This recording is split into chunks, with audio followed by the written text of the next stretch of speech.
Olá, queridos irmãos e irmãs, Posto Espírita de Caridade Bezerra de Menezes, sou o Bill Fabiano, estamos juntos mais uma vez, para a nossa live, para o nosso encontro, mais uma vez, e até o ano findar, na verdade essa é a última, né, do ano, nós estamos em conjunto com o Centro Espírita Sheila, lá sob a orientação da presidente Elizabeth Burgos, a Beth, e é sempre um prazer estar falando para o Centro Espírita Sheila e para o Posto Espírita de Caridade Bezerra de Menezes. Hoje é um momento muito ímpar, no meu ponto de vista. Nós teremos a participação aqui de dois companheiros de trabalho, dois amigos de trabalho de Labuta, da Seara, do Dr. Bezerra de Menezes, que é o Allan Kardec e o Renato Souza. Mas antes de colocá-lo na tela, gostaria de pedir a vocês que compartilhem a nossa live, curtam, comentem. Logicamente, sempre a gente pede para que os comentários e as perguntas, caso vocês tenham alguma dúvida, seja sempre inerente ao tema proposto. Hoje, do livro Jesus no Lar, os capítulos Culto Cristão no Lar e a Escola das Almas. Então, temos aí a Elizabeth Burgos, aí, a presidente do Centro Espírita Sheila. Beth, boa noite, minha querida, seja bem-vinda. É um prazer estar com você aqui nessa noite. Espero que o pessoal do Sheila também estejam conosco aí, né? Elaine Blum, a Dirce Mega, a Tereza, o Fred, enfim, o Rômulo, o Romeu, todos estejam conosco. E é isso. Não vamos deixar mais tempo perdido, porque Allan Kardec não pode esperar. O nosso grande codificador não pode ficar à espera. E aí, Kardec? E aí, Vira, boa noite, tudo bom? Meu irmão. Boa noite, tudo boa noite. Bem. Renatinho. Diga lá, boa noite, pessoal, tudo bem? Boa noite, sejam bem-vindos. Allan, meu parceiro, tamo junto. Tamo juntos. Hoje um tema bastante interessante, né? Importante, sobretudo nesse momento, nesse tempo, né, de Natal, Ano Novo, né, meninos? Sim, com certeza. É isso. Isso é verdade, que a gente vai falar muito dessa questão do templo, do lar, né? A gente vai pegar muitas abordagens aí que vai em conjunto com a questão do Natal também, né? Que passa mais em família. Exatamente. Já temos aí uma galera boa conosco, Beto Orlando, nosso companheiro de todos os lados, né, Renato? É Rádio Rio de Janeiro, Com certeza, live, né? O Beto Orlando está sempre presente. Sempre presente. Muito bom, seja bem-vindo. Rúber Daniele, Viviane Gomes, a Betinha novamente aqui, Silvana Lourenço, Maria Lúcia Soares, Marcelo Ernesto Pereira, Carmen Pereira, minha mãe, Dona Vera Lúcia, Regina Neves, mãe, um beijo, Eliana Curti, Eli, um beijo no seu coração, um beijo no Alain, na sua mãe, Selma, Graziele Gonzalez, enfim, uma galera toda aí à espera. Mais uma vez o pedido para vocês compartilhem a nossa live, comentem, curtem, e vamos lá, vou pedir aos meus amigos licença e permissão para fazer a nossa abertura. Eu vou fazer a abertura de uma obra aqui de Joana de Ângeles, chamada Episódios Diários. Deixa eu colocar aqui, que eu tenho uma dificuldade de colocar isso no prumo aqui, que é complicado. Eu sou meio torto, eu sou canhoto, né? Dá para entender, dá para ver, tá né? certinho. Né? Deu para ver, perfeito. Então, beleza.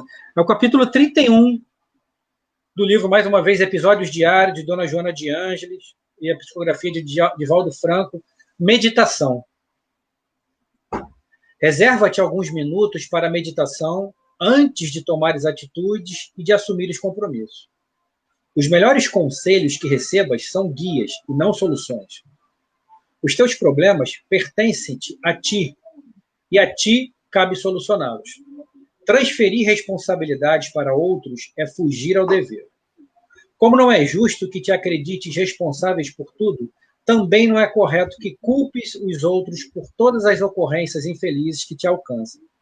Renovação moral é compromisso para já, e não para oportunamente. Cada vez que postergas a ação dignificadora em favor de ti mesmo, as circunstâncias se tornam mais complexas e difíceis. Em ti próprio estão as respostas para interrogações que bailam em tua mente. Aclimata-te ao silêncio interior e ouvirás com clareza as diretrizes para equacioná-las. No dia a dia, aprenderás a te encontrares se o intentares sempre. Um dia é valioso período de tempo, cheio de incidentes para serem resolvidos e rico de oportunidades para elevação pessoal.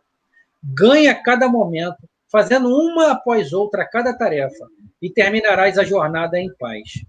Reflexiona, portanto, antes de agir, para que, arrependido, não venhas a meditar só depois. Querido amado Deus, Mestre Jesus, pedimos permissão para, a partir desse momento, nós abrirmos esse trabalho, essa palestra, que Dr. Bezerra de Menezes, Sheila, possa inspirar o Renato, o Kardec, mas, sobretudo, que essa palestra de hoje sirva de muita luz, de muito amparo espiritual para a Cris Teixeira, para a nossa Cristiane Teixeira, e para a Dona Rita Alves Teixeira também, que nos deixou fisicamente. A gente sabe muito bem que, como Chico dizia, a saudade é uma dor que fere dos dois lados. Então, essa dor ainda vai ferir muito a Dona Rita do outro lado, a Cris aqui do lado, a Eli, a irmã dela, o irmão dela, e todos aqueles que acompanharam a trajetória reencarnatória da Dona Rita. Todos nós sentiremos muita falta dela, muita saudade, mas também sabemos que, a despeito de tudo, ela continua a viver brilhantemente. Então, que a Cris possa se fortalecer, que a Cris possa entender também que o luto é lícito, é necessário, não se cobre tanto por conta do sofrimento, porque faz parte, o sofrimento faz parte. Mas não podemos nos afundar e mergulhar em depressão. Mas sofrer a perda dos nossos entes queridos é totalmente natural. Mais uma vez, Cris, que você possa ser alcançada e que a nossa Dona Rita seja despertada do outro lado, de forma tranquila e serena. Mestre Jesus, pedimos a sua permissão para darmos por aberto e que essa prece, a sua oração dominical, sirva de luz para Cris, para Dona Rita e para todos aqueles que necessitam nesse momento. Pai nosso que estás nos céus, santificado seja o vosso nome, venha a nós ao vosso reino, seja feita a vossa vontade, assim na terra como no céu. O pão nosso de cada dia nos dai hoje, Senhor. Perdoai as nossas dívidas, assim como nós perdoamos os nossos devedores. Não nos deixeis, Senhor, cair em tentação, mas livrai-nos de todo mal. Pois vosso é o reino, o poder, a honra e a glória para sempre. Graças a Deus. Meus queridos, meus irmãos, é com vocês. Então, daqui a meia hora, se tiver perguntas, comentários, a gente coloca na tela e vocês comentem, tá? Beijo no coração, Okay. Fica com Deus e até mais tarde. Qualquer coisa a gente te chama, pode deixar. Beijo. É com vocês. Ok. Bom, pessoal, Allan, vamos lá, meu parceiro, Allan Kardec. Nossa, que companhia maravilhosa é essa. Allan Kardec em pessoa. Se a minha internet cair, tem o Allan Kardec aqui, para que mais? Não é verdade? É verdade, Bom, mas é uma dupla, né? Isso, com certeza. Um ajudando o outro, né? Isso é que é importante. Galera, o livro é esse aqui, ó. Vamos tentar centralizar aqui, dar uma de bio ali, ó. Jesus no Lar. Tá aparecendo direitinho, né? Tá? Jesus no Lar. Pelo espírito Nélio Lúcio, né? Eu e o Allan, a gente fez né? Trocamos algumas informações antes de começar a nossa live a respeito desse livro, né? Psicografado pelo Chico. Nélio Lúcio é um espírito que já esteve presente em outras obras do Chico. Ele esteve presente 50 anos depois. Primeiro teve há 2000 anos que o Emmanuel ditou, né, pro Chico a respeito de uma das reencarnações dele. Depois teve 50 anos depois, onde o Emmanuel reencarnou como o Nestório, um escravo que se converteu ao cristianismo, né, um escravo judeu, e por causa e conseguiu a alforria, etc. e tal. E o Nélio Lúcio é um personagem importante na obra, porque ele é um venerando senhor, né, que trazia ali muitas informações para várias classes ali, né, meio que um evangelizador, digamos assim, né, o Nélio Lúcio. espírito muito importante que apareceu depois em Renúncia, também outra obra do Chico, só para a gente dar uma noção de quem era, de quem foi Nélio Lúcio, né, o Alan, conforme a gente tinha conversado, tá? E então a gente vai dar início aqui, né, a nossa obra aqui, o primeiro capítulo, o culto cristão no lar. Vamos tentar trazer aqui alguns parágrafos, é um capítulo curto, e vamos comentar alguma coisa. Vou deixar o Alan já trazer logo o primeiro parágrafo para a gente aqui, ou se ele quiser já fazer algum comentário também. Alan, fica à vontade aí. Sim. O próprio livro, né, o nome dele já é bastante convidativo, né, que é Jesus no Lar.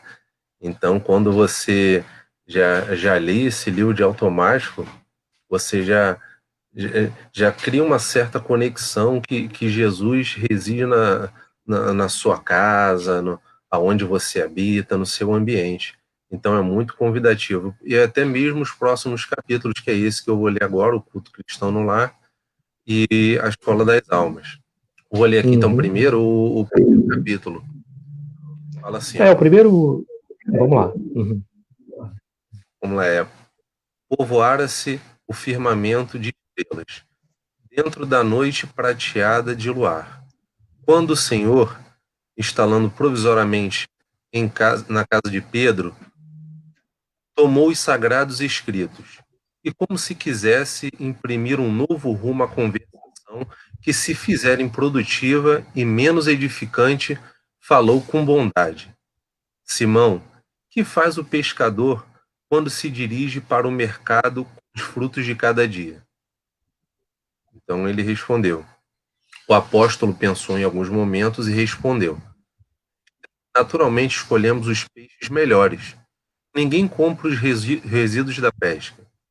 Jesus sorriu e perguntou de novo. E o olheiro? O que faz para atender à tarefa que se propõe? Certamente, Senhor, redagurgiu o pescador. Modela o barro, imprimindo-lhe a forma que deseja. O amigo celeste, de olhar compassivo e fulgurante, insistiu. E como procede o carpinteiro para alcançar o trabalho que pretende? O interlocutor, muito simples, informou sem vacilar.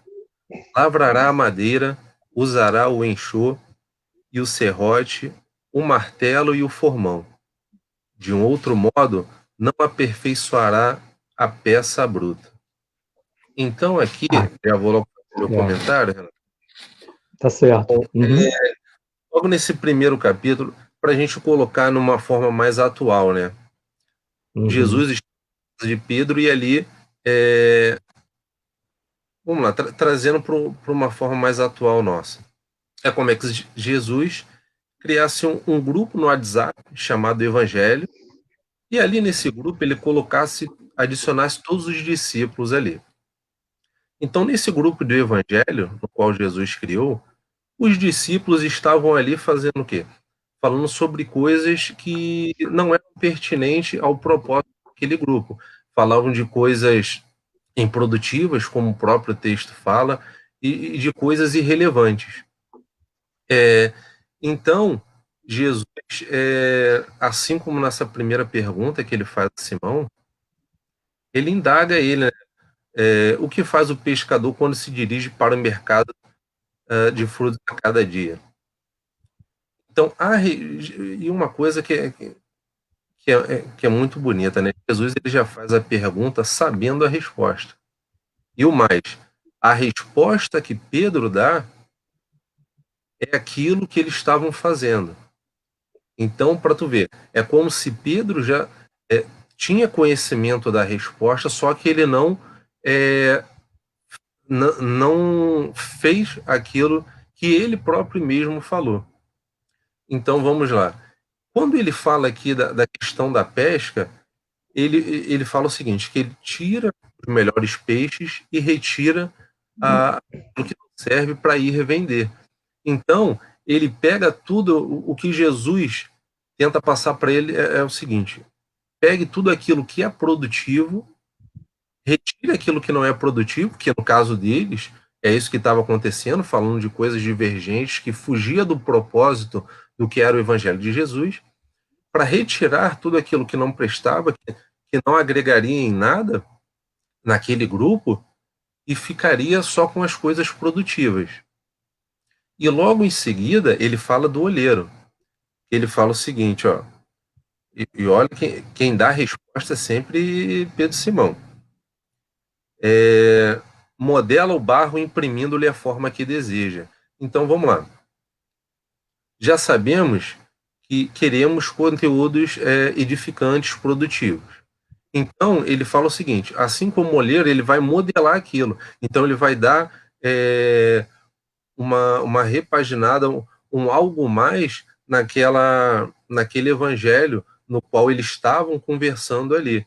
Então, o primeiro, ele separou o que é produtivo, o segundo, ele vai modelar, e o terceiro, que ele dá o exemplo do carpinteiro, que ele fala o seguinte, ó, do carpinteiro, que ele lavará a madeira, usando todo serrote, de modo que não aperfeiçoará a peça bruta. Então, o que ele faz, o carpinteiro? Ele pega todo um conjunto de ferramentas, ele faz ali todo um conjunto de processos para que ele faça a lapidação, no caso ali, das palavras do Evangelho. Então, ele separa aquilo que é produtivo, ele molda da forma que ele quer e ele faz processos para que, no caso de Jesus, que se propagasse o evangelho dele.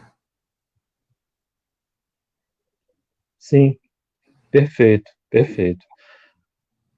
É importante, Alan, a gente colocar também o seguinte: Jesus faz o uso de exemplos do dia a dia, não é? Ele faz o exemplo justamente das coisas do dia a dia. Você coloca lá a tua pesca, né, para vender, lá o que você pescou, o teu pescado. As coisas que não são tão boas, não estão tão fresquinhas, não estão com a aparência boa, ninguém vai querer levar, tá? Né? Ninguém vai querer levar. Então ele fala também do carpinteiro, que ele tem que pegar peça bruta, a madeira, e dar forma a ela, tá? Fala no caso do olheiro, né? Que tem que pegar lá a matéria também, né, e dar forma a um vaso, a uma caneca, alguma coisa, para que aquilo tenha uma serventia, para que aquilo tenha uma utilidade. Assim somos nós, pedras brutas, que precisamos ser lapidadas. Então, quando Jesus faz esse chamado para Simão Pedro, diz assim, opa, peraí, é muita conversa que não leva a lugar nenhum. Então, que tal se a gente reservar um tempinho para edificação, um tempinho para elevação da moral, para cuidarmos da moral? E justamente no Evangelho segundo o Espiritismo, porque o Evangelho segundo o Espiritismo reúne todas as características, todas as passagens bíblicas para a nossa evolução moral, tá? É a nossa Bíblia, digamos assim, tá? Para a nossa evolução moral. Então ele institui ali um momento de que todos que vivem, né, debaixo do mesmo teto, debaixo da mesma coisa, possam receber o mesmo alimento, o alimento espiritual, o alimento de elevação. Então ele usa exemplos, do dia a dia, exemplos corriqueiros, né, que somos pedras brutas e precisamos desse trabalho de lapidação. Isso me lembra o Chico, numa obra em que o Chico diz assim, eu agradeço todas as pedradas e todas as marteladas que eu levei. Porque se não fossem as marteladas que eu levei, eu não teria me encaixado naquele espaço. É como um paralelepípedo, né? Antigamente as ruas eram todas de paralelepípedo. Para você encaixar um paralelepípedo naquele espaço, você tem que martelar ele, senão ele não entra ali. É justamente a questão da lapidação. Então nós precisamos desse momento, né?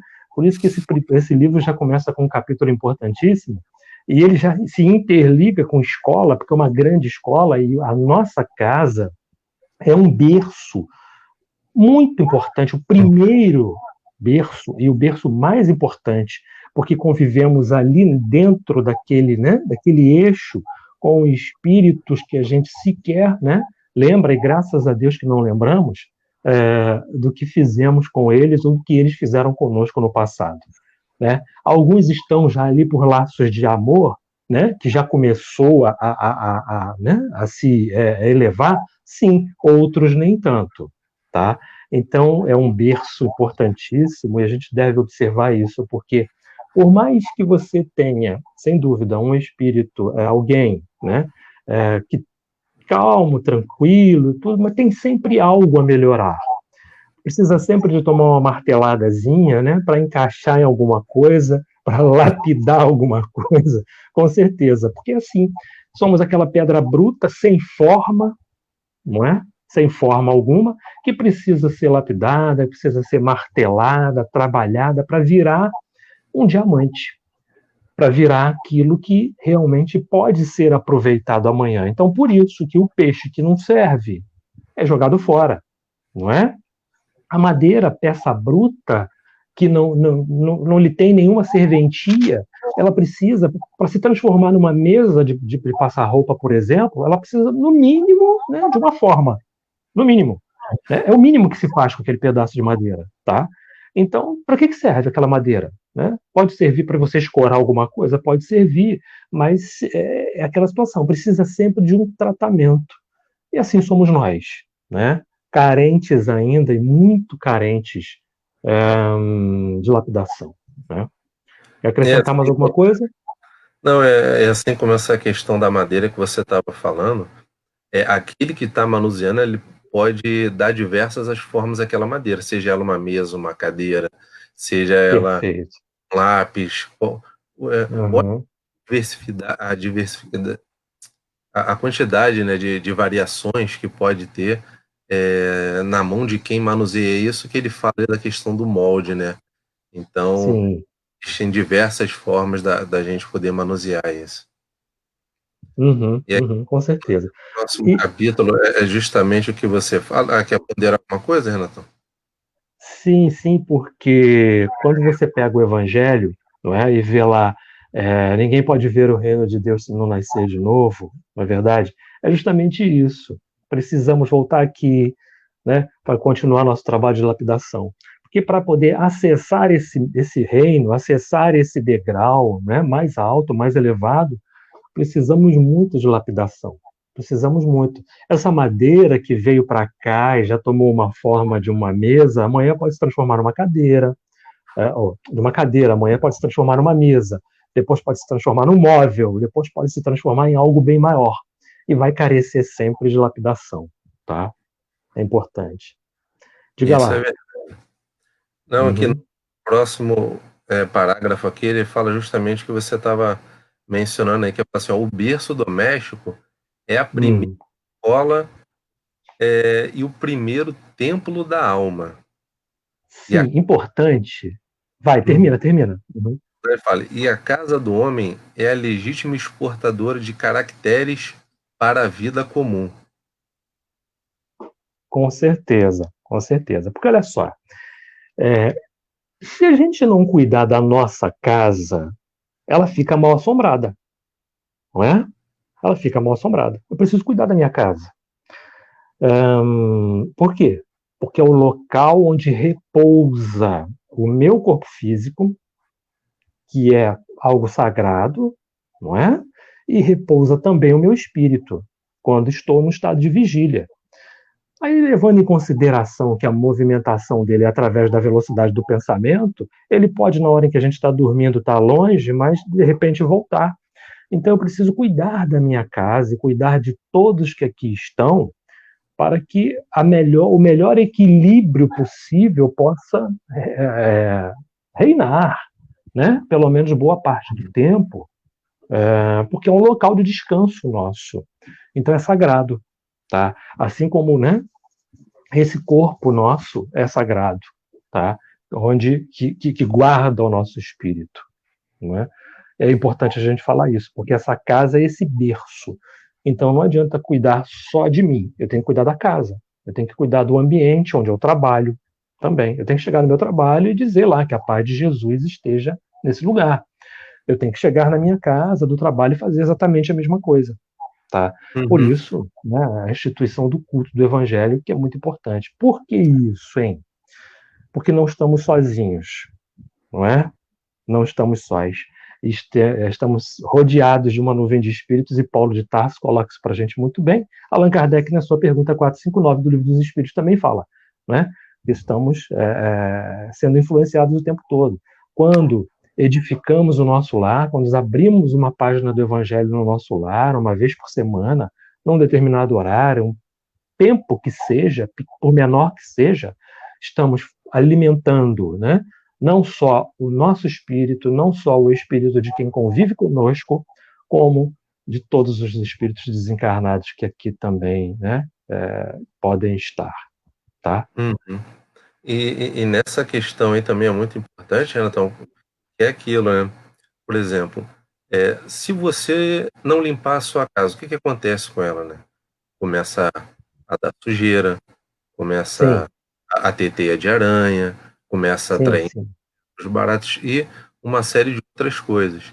Então, Uhum, o fato de como fala aqui que a, a sua casa é o seu templo da alma, você tem que cuidar da sua casa, você tem que ir lá passar um pano, você tem que treitar, ajeitar a parede, você tem que fazer coisas para que tornem ela limpa e agradável. Então, exatamente. isso é e no ambiente espiritual, que também não podemos deixar de lado, são coisas que andam lado a lado. Uma proposta é essa que você falou, da questão do evangelho no lar, onde que se Com traz certeza. palavras edificantes para que É, possa é ser harmonizado aquele ambiente. é a asepsia do corpo e da alma, né? Do corpo e da Sim. mente.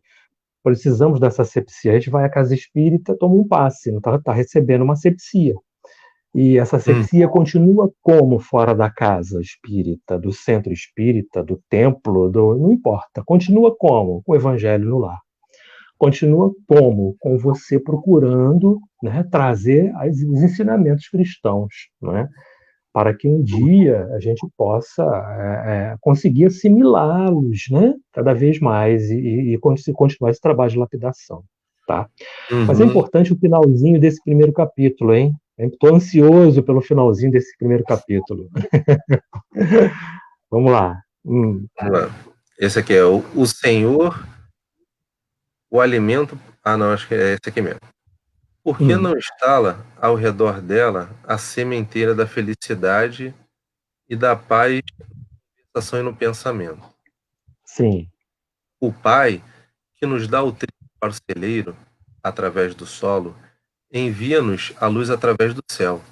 Se a claridade é a expansão dos raios que a constituem, a fartura começa no grão. Em razão disso, o Evangelho não foi iniciado sobre a multidão, mas sim no singelo domicílio dos pastores e dos animais. Simão e Pedro fitou no Mestre os olhos humildes e lúcidos, e como não encontrasse palavras adequadas para explicar-se, murmurou tímido: Mestre, seja feito como desejas. Então Jesus, convidando os familiares dos apóstolos, à palestra edificante e à meditação elevada, desenrolou os escritos da sabedoria e abriu na terra o primeiro culto cristão no lar. nossa, eu fico emocionado quando eu leio isso. Eu fico assim, me arrepia, sabe? Eu queria trazer uma frase que está lá um pouquinho antes, que também é bacana para a gente pegar esse fio da meada e fazer um comentário. Esse assunto é tão bom porque já foi meia hora, olha aí, ó, tá? É verdade, passa Né? rapidinho. Já foi meia hora, passa rápido. Diz assim: Pedro, acendamos aqui, em nome de quantos nos procuram a assistência fraterna, uma claridade nova. A mesa de tua casa é o lar de teu pão. Olha só, a mesa da tua casa é o lar do teu pão, não só do pão físico, né? Do pão que alimenta o corpo físico, mas o pão que alimenta a alma. Olha como é que Uhum. Jesus traz para a gente, né? Do pão que alimenta a alma. Acendamos aqui.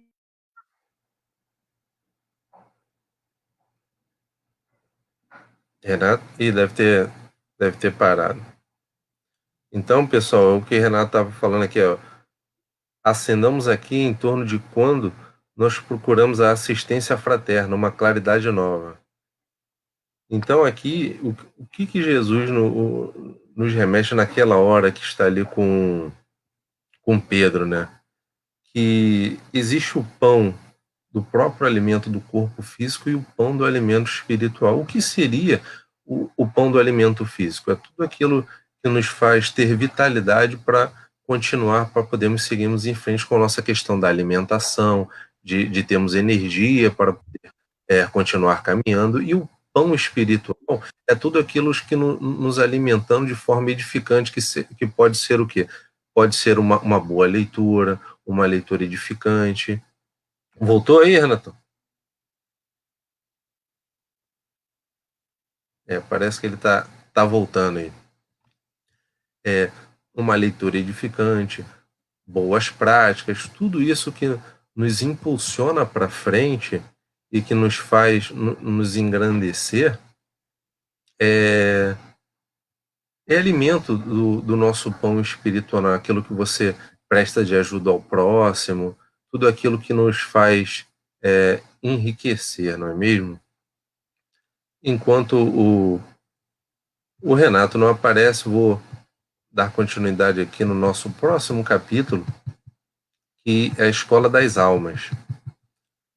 Que no capítulo anterior, Jesus reúne todos ali, né, os familiares dos apóstolos, e começa a falar palavras edificantes.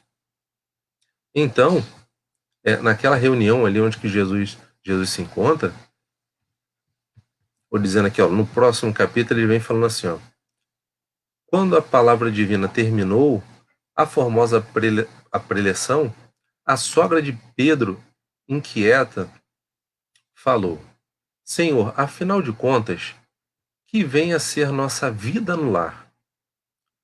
Contemplou-a significativamente, demonstrando a expectativa de mais amplos esclarecimentos, e a matrona acrescentou: iniciamos a tarefa entre flores para encontrarmos depois pesada colheita de espinhos.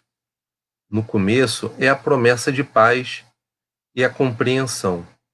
Entretanto, logo após surgem pedras e dissabores. Reparando que a senhora da Galileia se sensibilizara até as lágrimas, deu-se pressa a Jesus em responder: o lar é a escola das almas, o templo onde a sabedoria divina nos habilita, pouco a pouco, ao grande entendimento da humanidade. Então aqui, o que acontece? Nessa sogra de Pedro, ela questiona Jesus no seguinte tema, de que tudo aparece ali como tudo são flores, né? Mas sempre é como é que se você tivesse acabou de casar, um exemplo, aí vocês vão morar juntos. Então tudo aquilo no início é tudo um mar de rosa, é tudo uma maravilha, e quando ao passar do tempo você vai conhecendo muitas das vezes um defeito ali, um defeito aqui da outra pessoa, e temos que aprender a conviver com isso. Se você gosta da outra pessoa, naquele ambiente ali da sua casa, você tem que aprender a conviver com os defeitos da outra pessoa. Porque, como seres humanos, todos nós temos nossas qualidades e temos os nossos defeitos. Às vezes, nós mesmos com nossos defeitos, a gente não consegue nem se aturar. Imagine o próximo, né, que convive com a gente. Então, a gente tem que sempre procurar se entender o outro, saber quais são os defeitos, saber o que conviver, né? Conviver juntos aí. Então, o que Jesus fala ali? Que o nosso lar, ele fala o seguinte, que o nosso lar é a escola das almas. Então, o que nós podemos falar aqui? Se a gente for pegar no significado lá no dicionário, o que significa a palavra escola, ela fala o seguinte, que a escola é aquele ambiente no qual se forma e se desenvolve cada indivíduo no seu aspecto cultural, social e cognitivo, né? E a alma, o que seria a alma no dicionário, né? É o ser, é a vida, é a criatura. Então, se a gente juntar essas duas palavras, que é a escola das almas, podemos encarar, então, que é o ambiente no qual se forma e se desenvolve a vida daquele ser, E o que seria isso, né? Jesus... Alô? Ah, tá, pensei que tinha caído. Jesus, no seu lar, ele prepara o ambiente na sua casa, porque aqui ele se faz perguntas de... Alô? Tá Pode ir, escutando? tá tranquilo, Kardec, tá normal. Tá, porque aqui deu uma travada, pensei que Não, tá tinha... perfeito.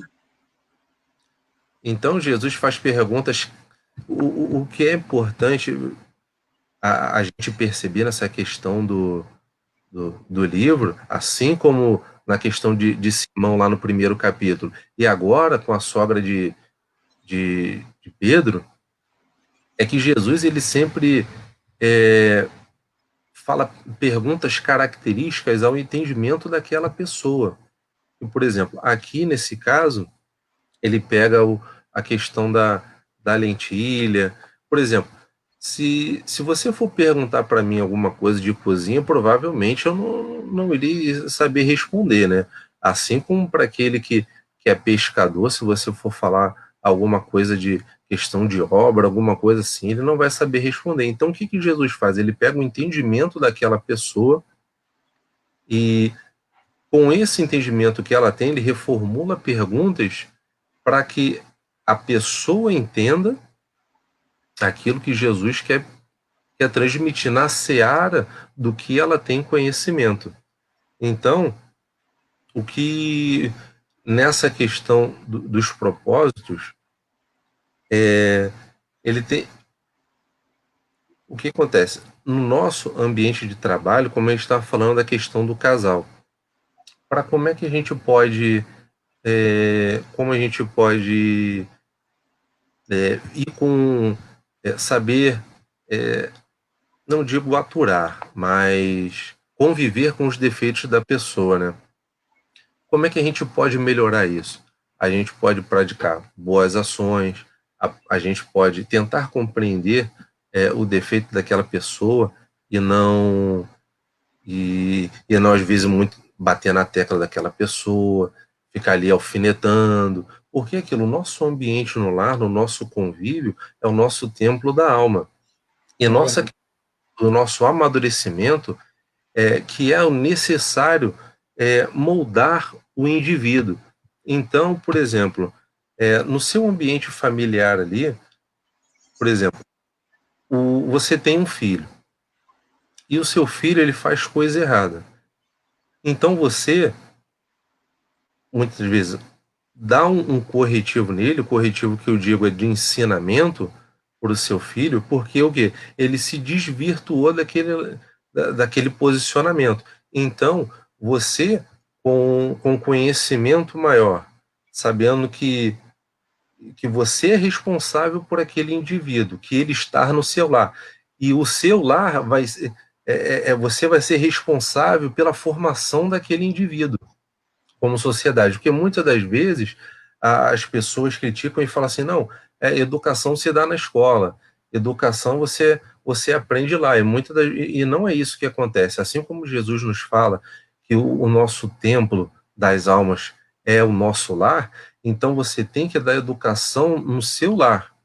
Então tudo que seu filho for aprender fora e vier com aqueles preceitos do lado de fora, você tem que, como autoridade na sua casa e no seu lar, você tem que fazer a correção de ensino nele, porque você, como pai, você é responsável por aquele indivíduo e como ele vai se transformar.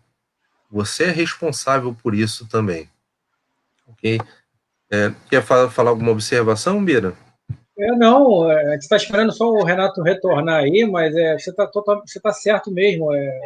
Essa questão da exemplificação no lar, né, de aprender-se em casa, muitos pais transferem a responsabilidade para a escola, para os professores. A gente sabe que não é assim, dessa forma. A escola, sim, tem a questão da educação pedagógica, né, mas os pais têm a obrigação da educação da exemplificação, ou seja, A partir do momento em que você pratica tudo aquilo que você quer que o seu filho faça, o seu filho vai tê-lo como exemplo. É importante você falar também, você ter falado aí agora há pouco, que nós temos que aceitar as pessoas como elas são. O Chico tem uma frase que permeia muito o meu pensamento, que diz o seguinte: aos outros dou o direito de serem como são. A mim, o dever de ser cada dia melhor. Ou seja, nós temos que trabalhar com a diferença das pessoas como elas são.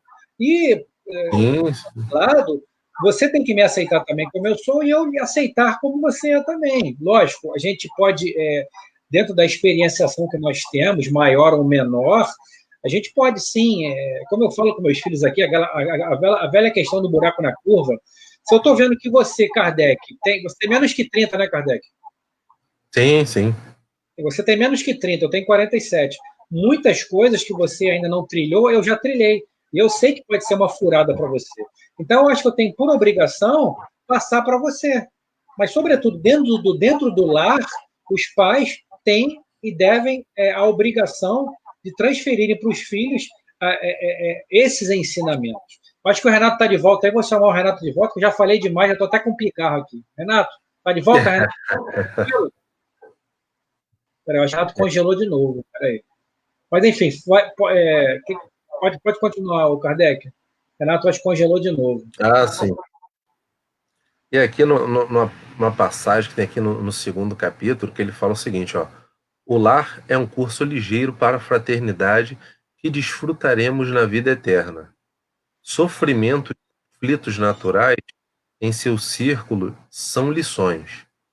A sogra de Simão escutou atenciosamente e ponderou: Senhor, há criaturas, porém, que lutam e sofrem, no entanto jamais aprendem. O Cristo pousou na interlocutora os olhos muito lúcidos e tornou a indagar: que fase das lentilhas endurecidas que não cedem à ação do fogo? Então ela responde: sem dúvida, atiro-as ao monturo, porque ferirão a boca do comensal e o descuido e confiante. Renato, está de volta, Renato?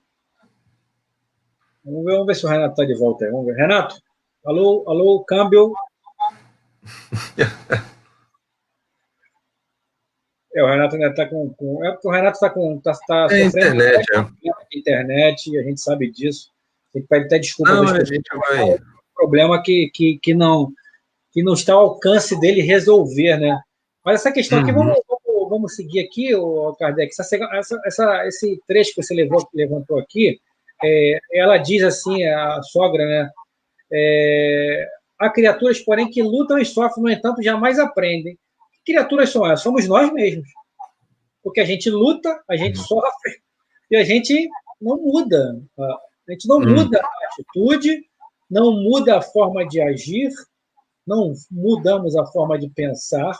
Lógico, a gente sabe que, em se tratando de viciações morais, né, Kardec, o processo é lento, gradativo.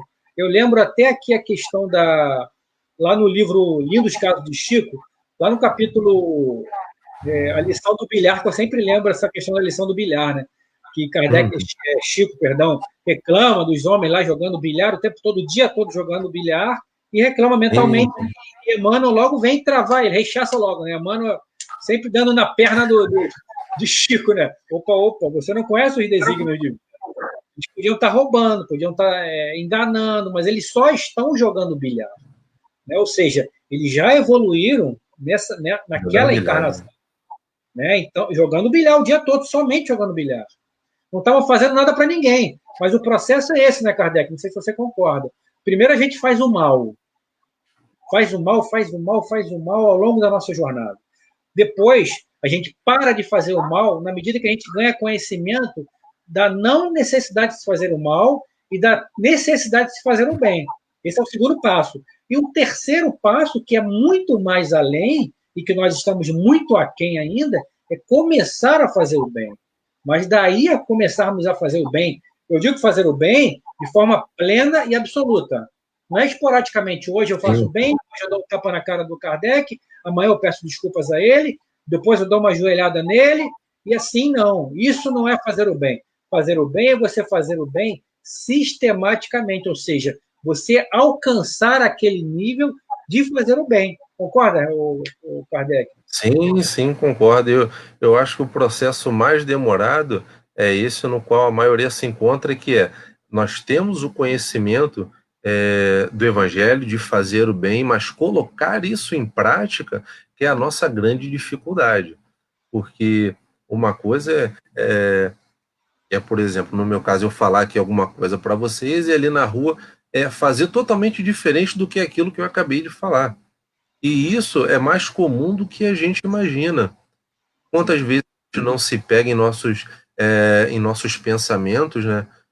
Pelo menos eu, quando vou dormir, eu costumo ter essas reflexões do meu dia a dia, o que eu fiz, o que eu podia ter feito, faço essas reflexões. De quantas vezes, de repente, num dia eu falei alguma coisa para alguém, aí uns 2 dias depois,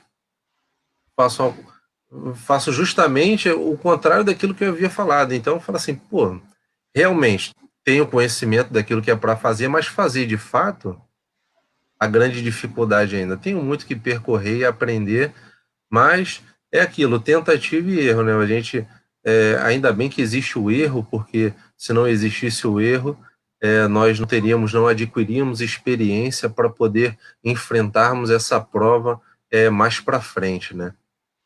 Exatamente.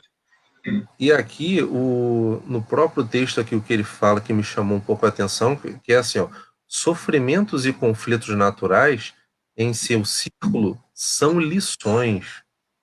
Tipo assim, não é igual aquela música lá da Rita, que a mulher dá uma facada nele e tal, e depois ele quer voltar. Não é esse tipo de questão.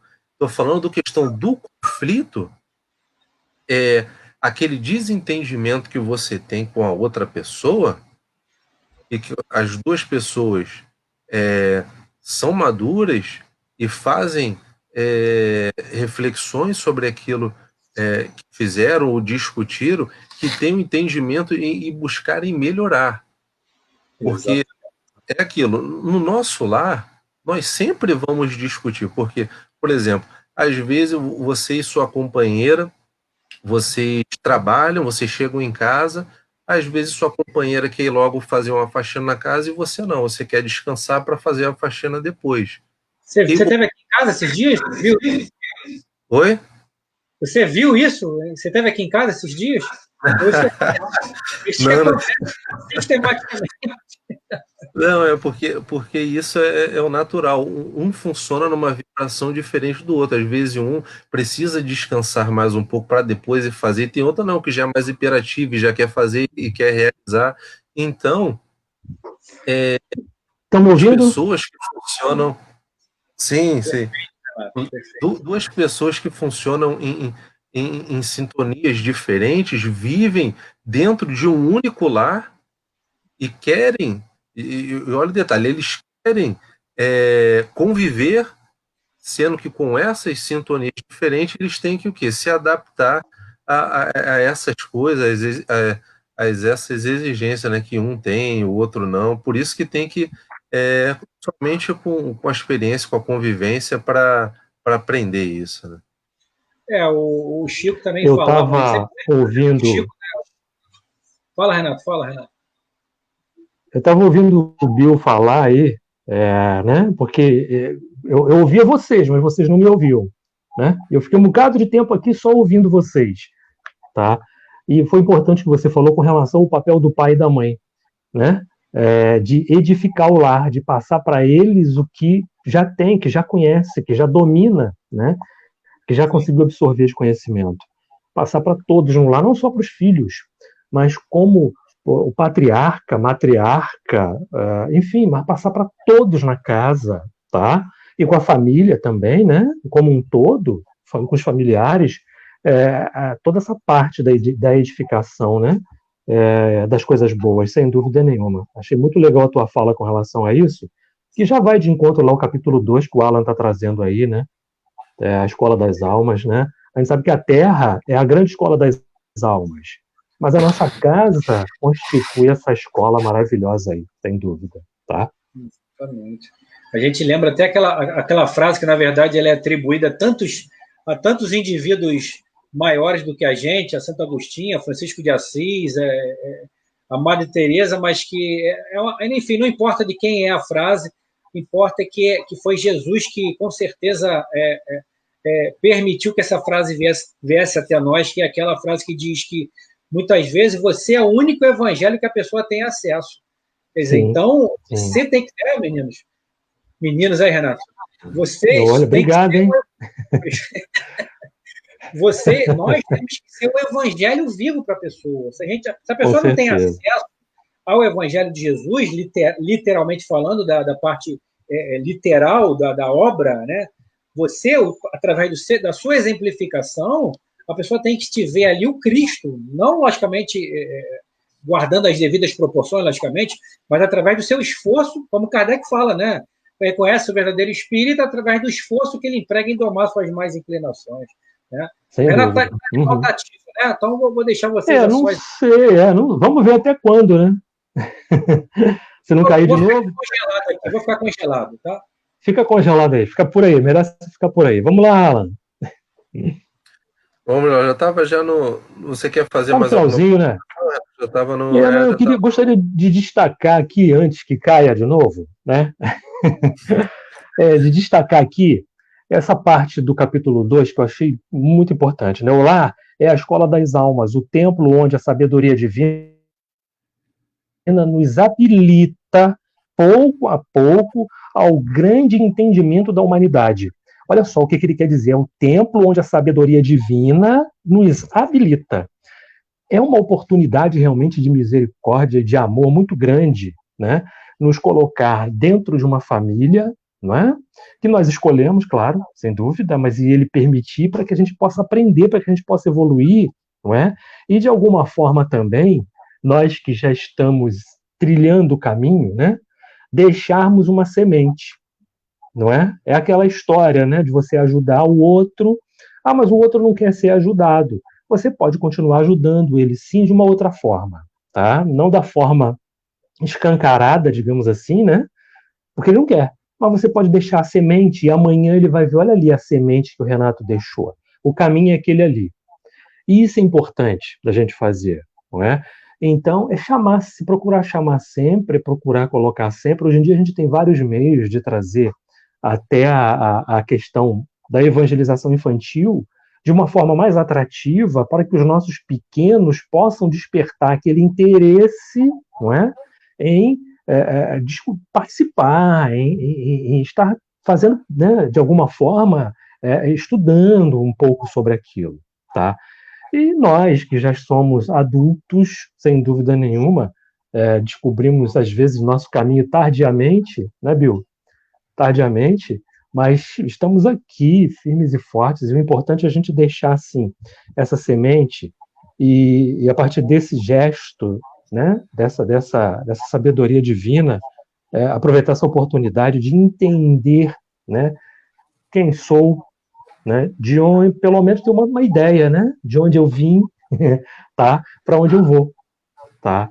Isso é muito importante, e todos que estão ao meu redor também, a responsabilidade que me cabe nisso tudo, tá? É verdade, Renato. É importante a gente entender também que muitas pessoas podem estar se perguntando nesse momento, ou enfim, ou conjecturando, e fazendo até comparações com relação ao seu lar e ao lar dela. Mas, porque eu tenho problema com meu marido, ou problema com a minha filha, com meu filho, com meu esposo, com meu sogro, com minha sogra, enfim. Outra informação que Chico nos trouxe, e eu estou ouvindo no áudio de fita cassete, né? Enfim, quem sabe o que é isso, fita cassete? Só a gente mesmo, né, Renato? Só a gente. O Alan já é da época do CD, já. Da nuvem, época da nuvem já. Pois é, rapaz. Nós pegamos emissora de rádio com vinil, né, Bill? Isso, é verdade. Com vinil, depois melhorou um pouquinho, passou para um outro aparelhinho lá que você podia botar 80 músicas naquele aparelhinho, né? Enfim, por aí vai. Hoje em dia tem o CD, hoje em dia tem o computador, hoje em dia tem uma série de outras coisas mais fáceis. Aí o Chico dizia que 99% das famílias são famílias de resgate. 99% de famílias de resgate. 1% de famílias de bem-aventurança, ou seja, aqueles indivíduos que encarnam nós três, por exemplo, 3 monges, 3 Franciscos de Assis, ou de Assises, juntos, ou Madre Teresa juntos ali. Ou seja, é uma coisa muito rara. Dentro do planeta de provas e expiações, 99% das famílias são famílias de resgate, ou seja, indivíduos que têm algo a resgatar um com o outro, dívidas, vacilações, traições, faltas, falhas. Então, tudo isso faz parte do nosso processo. Não é para você agora que está dentro do seu lar, olhando para o seu esposo, ou para os seus filhos, seus familiares, e achar que você está jogado às traças, que a espiritualidade te esqueceu e te jogou no meio de pessoas que você não conhece. Até a casa, a gente sabe, né, meninos, que é a casa em que você está numa família que você não tem ligação nenhuma com aquela família, mas também são casos raros. A maioria são núcleos familiares que encarnam e reencarnam entre si. Então, você, como o Chico falava, você está no lugar certo, na hora certa e na família certa. É isso que a gente tem que entender. Não, e também tem um detalhe que é muito importante, né, o Bira? Se Deus, que é o Criador do universo, deu a permissão de você ir para aquela determinada família com aqueles determinados problemas, e você fala que não, você fica contra isso, então você está falando que Deus errou. Olha a nossa ignorância, né? Se Deus me permitiu entrar nessa família com esses problemas, com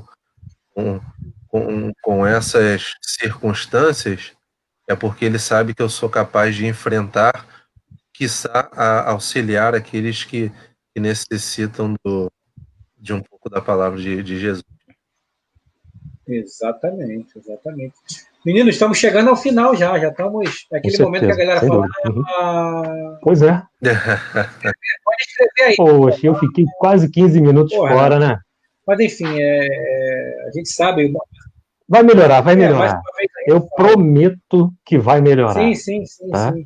Renato está aí assim que a gente resolver. Há muito tempo, né, Renato? Roubo de carro, pois é. Coisa que, enfim. E são coisas que estão acima da sua vontade, logicamente, da vontade de todos nós. Mas que, infelizmente, é uma realidade da nossa cidade. Né? Mas para janeiro vai melhorar, com certeza. Eu acho que lá para segunda quinzena de janeiro, lá para dia 10 já está melhor esse negócio aí, sem dúvida. Amém, tá, se Deus quiser. É isso aí. Bom, eu tinha separado aqui.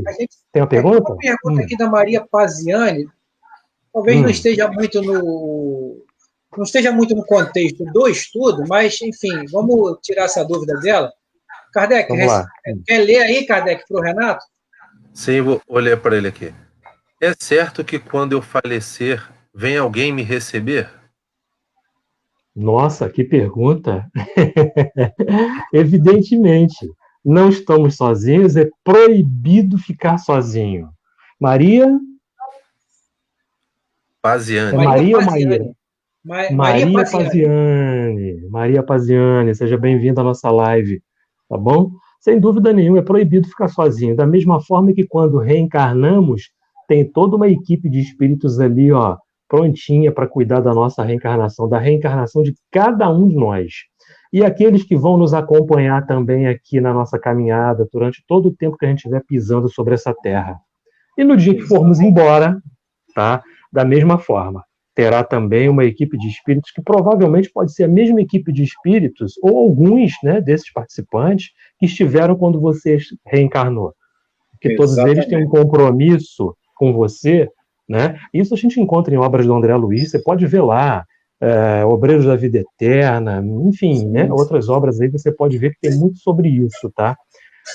Porque todo esse planejamento que foi feito, existe toda uma estrutura de espíritos envolvidos com a tua vinda para cá e o teu retorno, né, à pátria espiritual.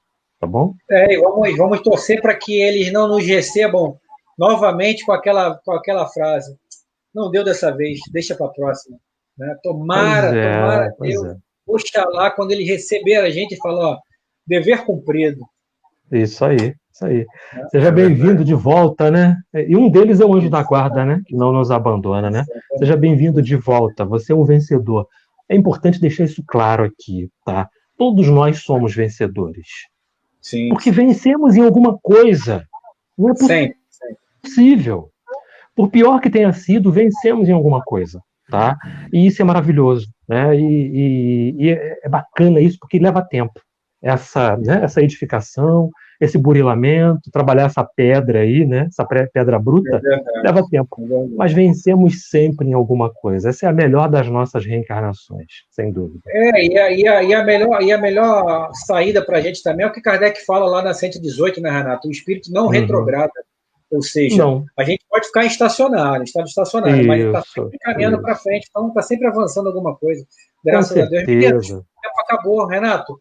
Suas considerações finais aí, depois do Kardec. Muito bom, nossa, muito bom. Infelizmente deu esse probleminha aí de cair, né? A transmissão, mas eu estava ouvindo, só não estava interagindo, né? Mas é normal, acontece. Espero que a gente tenha passado a mensagem da importância do culto do Evangelho no lar, né? Que é muito importante para esse ano que está começando, tá? Esse ano cheio de expectativas aí, de muitas coisas, muitos cuidados que nós vamos ter que continuar tendo, tá? Mas é importante essa aliança com Jesus, essa aliança com o Evangelho segundo o Espiritismo, sempre, tá? Tá aí? Tá no foco? Tá no foco, né? Essa aliança com o Evangelho, tá bom? Que é muito importante, tá? Alan, obrigado. Bill também, obrigado aí de ter segurado aí. É bom ter sempre a galera no stand-by aí, que é para ter esses problemas, né? Enfim. Isso é normal, né? Sempre acontece. E acontece. Que eu gostaria de dar para as pessoas também se atentarem a essa questão espiritual, né? Não só que a gente vive nesse mundo aqui e fica se tomando muito com a parte física, a parte do contato, mas tem toda essa parte voltada para o lado espiritual, que é sempre bom a gente cuidar. E como a gente trouxe aqui nessa questão do estudo de hoje aqui do Jesus no lar, né? Esse pão do momento espiritual, né? Sobre o culto do Evangelho do lar, que possamos ter essas práticas, mesmo que sejam poucas, mas vocês não sabem a diferença que faz tanto para vocês quanto para aqueles que gostam de vocês que não estão aqui nesse momento. É verdade. Meus queridos, mais uma vez eu peço perdão a todos por ter invadido a live dos meus parceiros, mas, enfim, foi mais uma de estar ali também para não deixar do lado daqui afundar, nem o de lá, então a gente foi preciso. Participar. Mas me perdoe, Renato, o Kardec, e a todos que estavam acompanhando também. Só nos resta agradecermos, né, a todos que participaram da nossa live. O tempo já acabou, já está piscando aqui para mim aqui, então daqui a pouco vai cair. Então, a todos que participaram e a nossa gratidão pelo ano. Vou até colocar aqui vou até colocar uma pessoa aqui junto também com a gente, a Paulinha. Paulinha, tá por aí, Paulinha? Uhum. Vou botar aí, vai, se vira, vou botar você. Tá aí. Chega aí, Paulinha, vai lá. Aproveita. Oi, gente, boa noite. Boa noite. Agradecer a todos. A Paulinha também faz parte do nosso grupo, todos acompanharam a Paulinha e o Kardec no início, fazendo o estudo da obra de Patrícia, né? Eu ia falar tambores de Violeta, mano. Violeta na janela. Essa mistura. Misturou. Então, todos nós fazemos parte desse grupo, que é o Posto Espírita de Caridade de Bezerra de Menezes. Para todos vocês, nós sabemos que o ano de 2020 foi um ano desafiador, como a Cris gosta de falar, mas, sobretudo, um ano muito difícil, de muito aprendizado, muitas perdas para muitas pessoas. Então, nós agradecemos do fundo do nosso coração tudo aquilo que aconteceu conosco. Alexandre, também entra aí, Alexandre. Seja bem-vindo. Valeu. Agradecemos a todos que participaram conosco, que irão participar no ano de 2021. Que o ano de 2021 seja um ano de mais ameno, mas, sobretudo, que a vontade do nosso Pai, do nosso Criador, seja feita acima de todas as nossas vontades, que com certeza é o melhor para todos nós. Pessoal, um beijo no coração e até 2021 com o nosso irmão, na próxima terça-feira, Humberto Azarite, da Rádio Rio de Janeiro, do Centro Espírita João Evangelista, falando sobre a parábola dos talentos. Beijo no coração de todos. Alain, Renato, parabéns. Paulinha. Beijo, obrigado, pessoal. obrigado. Feliz ano novo, galera. Um abraço, feliz ano novo. Beijo para todos.